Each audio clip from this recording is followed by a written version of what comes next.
اللہ صلی اللہ علیہ وسلم نے ارشاد فرمایا کہ خیر القرون قرنی ثم الذین یلونہم ثم الذین یلونہم، سب سے بہتر میرا زمانہ، پھر میرے بعد والا، پھر اس کے بعد والا. اور پھر آپ نے فرمایا اس کے بعد جو زمانہ آئے گا اس میں جھوٹ بھی پھیل جائے گا، اور آپ صلی اللہ علیہ وسلم نے فرمایا اور ان لوگوں میں موٹاپا پھیل جائے گا. اب آپ اندازہ لگاؤ، آج یعنی موٹاپے کو نبی صلی اللہ علیہ وسلم نے ایک برائی کے طور پر بیان کیا. اب آپ مجھے ایک بات بتاؤ، موٹاپا ہماری قوم میں زیادہ ہے یا غیر مسلموں میں زیادہ ہے؟ آپ کو موٹاپا مسلمانوں میں زیادہ نظر آئے گا، بہت معذرت کے ساتھ.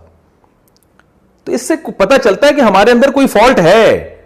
ہمارے اندر موٹاپا اس لیے زیادہ، سب موٹوں کی بات نہیں کر رہا، کوئی تو بائی نیچر موٹے ہوتے ہیں، ان کا جسم بھاری ہوتا ہے. ہر بھاری جسم والے کو نہیں آپ برا کہہ سکتے. وہ بھاری جسم والا جو کھا کھا کے موٹا ہوا ہو اس کے بارے میں برائی ہے. جو بائی نیچر ہو، ایسے تو بہت سے صحابہ تھے جن کا جسم بھاری تھا. تو ہمارے ہاں موٹاپا زیادہ ہے. اس کی وجہ کیا ہے کہ ہم کھانے کو بھی مذہب کا حصہ سمجھتے ہیں. ہمارے ہاں کھایا جاتا ہے ثواب سمجھ کے، ثواب سمجھ کے کھاتے ہیں، پھوڑتے ہیں، کھاتے نہیں ہیں، پھوڑ پھوڑ کے موٹے ہو رہے ہیں تیجے کے نام پہ، 40ویں کے نام پہ. اور وہ حلیم کی دیگیں الگ ہیں اور کنڈے الگ ہیں اور فلاں کا پتہ نہیں، اتنا کھایا جاتا ہے، اتنا کھایا جاتا ہے. اور جب ان سے کہا جاتا ہے کہ یار احتیاط کرو، یہ کیا کھا رہے ہو، کیوں، تو فوراً جواب کیا ملتا ہے؟ او بھائی زندگی موت اللہ کے ہاتھ میں، اتنا وہمی بننے کی ضرورت نہیں ہے، اتنا پاگل ہونے کی ضرورت نہیں. اس کا مطلب کیا ہے کہ آپ مذہب کا غلط استعمال کر رہے ہیں.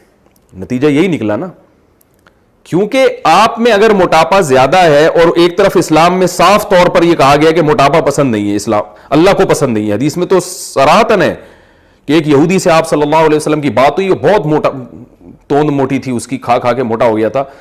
تو آپ نے اس کو فرمایا کہ کیا تمہیں پتہ نہیں ہے کہ تورات میں اللہ نے کیا فرمایا؟ تم اپنی آسمانی کتاب میں دیکھو، اس میں لکھا ہے کہ جو اس طرح موٹی توند والا ہے اللہ کو پسند نہیں ہے. لیکن یاد رکھیں یہاں وہ موٹی توند ہے جو کھا کھا کے ہوا، بائی نیچر کسی کے پیٹ زیادہ ہے، کسی بیماری کی وجہ سے زیادہ ہے، تو وہ اس میں داخل نہیں ہے. تو موٹی توند والے کو ناپسند کیا گیا ہے جو کھا کھا کے موٹا ہو گیا. تو آپ بتائیں یہ جو ہمارے ہاں زیادہ تر موٹے، سب کی بات نہیں کر رہا، یہ کیا بائی نیچر ہے؟ ان کی ماؤں نے کیا ان کو ایسے جنا تھا؟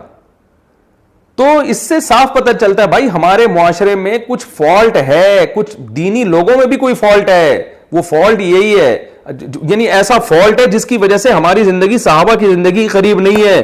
وہ فالٹ یہ ہے کہ مذہب کے بارے میں کچھ چیزوں میں ہم کنفیوژن کا شکار ہیں، اور کچھ چیزوں میں ہم مس گائیڈ ہو رہے ہیں، اور کچھ چیزوں کو ہم غلط طریقے سے ڈیفائن کر رہے ہیں.